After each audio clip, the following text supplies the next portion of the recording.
Hi అండి, అందరు బాగున్నారా? నేను మీ సంధ్యాని. Welcome back to our channel Sandhya Africa blogs. ఈరోజు మన కిచెన్లో కమ్మటి దొండకాయ ఫ్రైని ఎలా చేయాలో ఈజీ మెథడ్లో మీతో షేర్ చేసుకుందాం అనుకుంటున్నాను. చాలా సింపుల్గా 5-10 నిమిషాల్లో దొండకాయ ఫ్రైని చేసేయచ్చు. టేస్ట్ అయితే చాలా బాగుంటుంది. ఇంత సింపుల్గా చేసే ప్రాసెస్ చాలా బాగుంది అంటారు.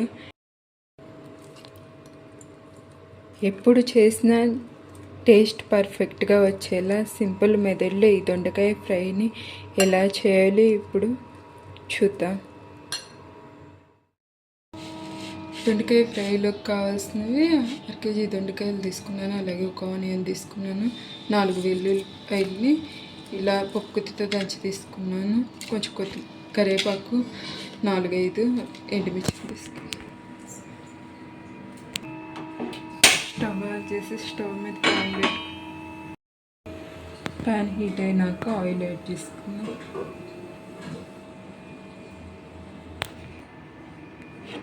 అలాగే ఆయిల్ హీట్ అయినాక కట్ చేసి పెట్టుకున్న దొండకాయలను యాడ్ చేసుకున్నాం. ఆయిల్లో మంచిగా కలుపుకొని అలాగే కట్ చేసి పెట్టుకున్న ఆనియన్ని, వెల్లుల్లిపాయలని కూడా యాడ్ చేసుకొని ఫ్రై చేసుకోవాలి. తొందరగా ఫ్రై అవ్వడానికి 1 స్పూన్ సాల్ట్ని యాడ్ చేసుకుందాం. అలాగే 1/2 టీ స్పూన్ పసుపుని కూడా యాడ్ చేసుకుందాం.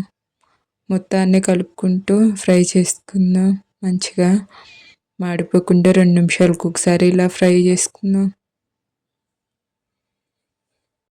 దొండకాయలు కొంచెం ఇలా ఫ్రై అయిన తర్వాత ఇందులోకి 4 ఎండుమిర్చిని అలాగే కరివేపాకుని యాడ్ చేసుకుందాం.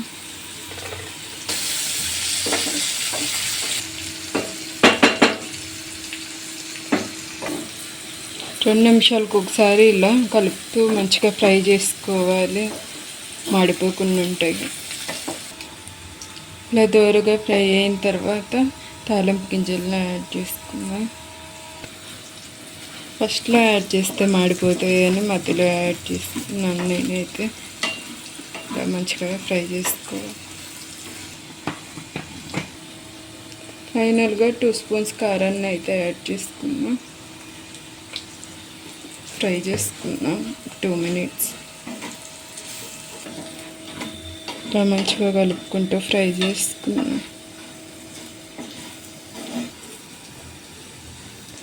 దొండకాయ ఫ్రై అయితే మంచిగా ఫ్రై అయిపోయింది. స్టవ్ ఆఫ్ చేసేసుకున్నాం. అయిపోయిన ఫ్రైని వేరే బౌల్లోకి తీసుకున్నాం. అంతే, టేస్టీ దొండకాయ ఫ్రై అయితే రెడీ అయిపోయింది. మీరు కూడా ఒకసారి ట్రై చేయండి.